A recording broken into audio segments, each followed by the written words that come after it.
భగవత్ ప్రసాదితమైనటువంటి మానవ జన్మను మనం సార్థక్యం చేసుకోవడానికి మనం ప్రయత్నం చేయాలి. ఒకసారి భగవత్ ప్రసాదితమైనటువంటి జన్మగా మనం ప్రసాదింపబడినటువంటి జన్మను మా యొక్క విలువను మనం అర్థం చేసుకొని మనుగడ సాగించాలి.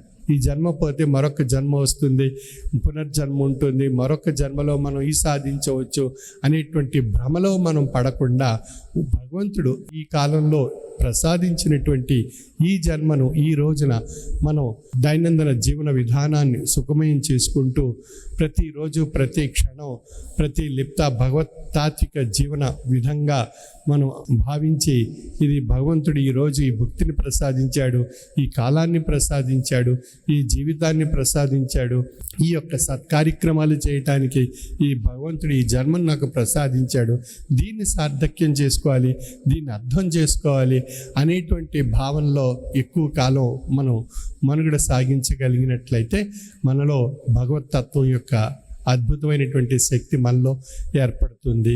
ఆ భగవత్ స్వరూపమైనటువంటి శక్తి భౌతిక విధానంలో మనలో మానవత్వపు విలువలతో కూడినటువంటి జీవన విధానం తరించేటువంటి విషయం మనలో వ్యక్తం కాబడుతుంది.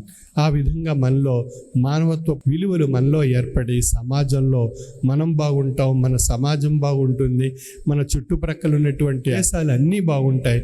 సమస్తమైనటువంటి విషయాలు అది ప్రకృతి అనుగుణ్యంగా మనం మనుగడ సాగిస్తూ తాత్విక జీవన విధానం అలవర్చుకోవడం వల్ల ప్రకృతి కూడా ఒక ఆహ్లాదకరమైనటువంటి శక్తిగా మారి మనకు ఒక చక్కని ఆరోగ్యకరమైనటువంటి పరిస్థితులు మనం ఏర్పరచుకునే అవకాశం మనకు కలుగుతుంది. ఇప్పుడు మన నడవడిక మంచిదైనప్పుడు సమస్తం మంచిదిగా ఈ యొక్క సమాజంలో ఏర్పడేటువంటి అవకాశం కలుగుతుంది.